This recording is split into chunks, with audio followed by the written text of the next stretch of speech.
네, 1월 초 발표된 22년 수출입 동향에 따르면 우리 최대 무역 흑자국에 베트남이 등극을 했습니다. 사실 중국이 아닌 것이 낯선데요. 관련 내용 알아보도록 하겠습니다.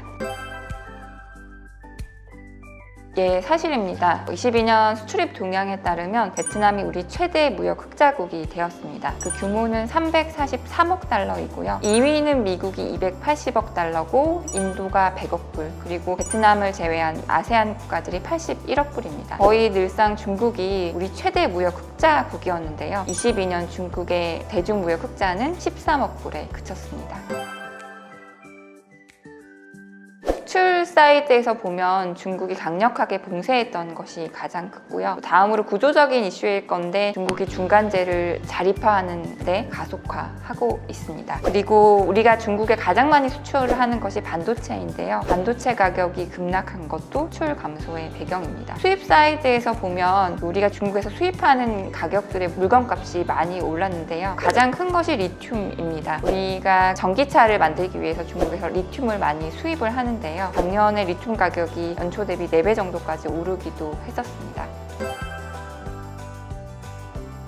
베트남에 대한 무역 흑자 증가는 공급망 재편과 아세안 국가들의 성장 때문입니다. 우리 해외 현지 생산이 해외 공장에서 물건을 만드는 것들이 계속 증가하고 있는데요. 2017년과 21년 사이에 우리 제조업체들이 국내에 설비 투자한 증가율이 11.4%에 그친 반면에 우리가 해외 투자, 해외 설비 투자, 해외 직접 투자한 것은 105.2% 증가를 했습니다. 반면에 외국인이 우리나라에 투자한 것들은 이 기간 동안 6.1% 증가하는 데 그쳤고요. 이웃나라인 일본에 대해서는 163.5% 증가를 했습니다. 그만큼 우리 공장들이 거의 다 해외로 나가고 있다는 것을 의미를 하는데요. 그건 알겠는데 대체 베트남 수출이 왜 느느냐? 결국 베트남이 우리의 공장 역할을 하고 있기 때문인데 그동안에는 중국이 우리 공장 역할을 했다면 미중 무역 분쟁으로 우리가 중국에서 베트남을 포함한 다른 아세안 국가들로 눈을 돌리고 있습니다. 우리가 베트남에 주로 수출하는 것들은 반도체, 평판 디스플레이, 그리고 석유 제품 등 우리가 베트남에서 물건을 만드는 데 필요한 그런 것들입니다. 또한 이런 것들뿐만 아니라 아직 비중은 크진 않지만 아세안 국가들이 성장하면서 우리가 아세안 국가들에 수출하는 최종재 비중도 점차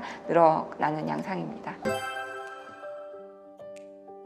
대중 수출과 무역 흑자가 주는 것은 상당히 아쉬운 일이긴 하지만 또 다른 기회가 다른 지역에서 생겨나고 있다라고 볼 수가 있고요. 대미 무역 흑자도 물론 미국이 세계에서 경기가 제일 좋고 많이 수입을 하기 때문이긴 하지만 대미 무역 흑자도 계속 늘어나고 있습니다. 중국뿐만 아니라 다른 지역에서도 기회가 생겨나고 있다는 것이고요. 따라서 그 투자의 기회를 탐색하실 때 무역 데이터를 자세히 보시면서 시야를 넓혀 보시는 것이 좋을 것 같습니다.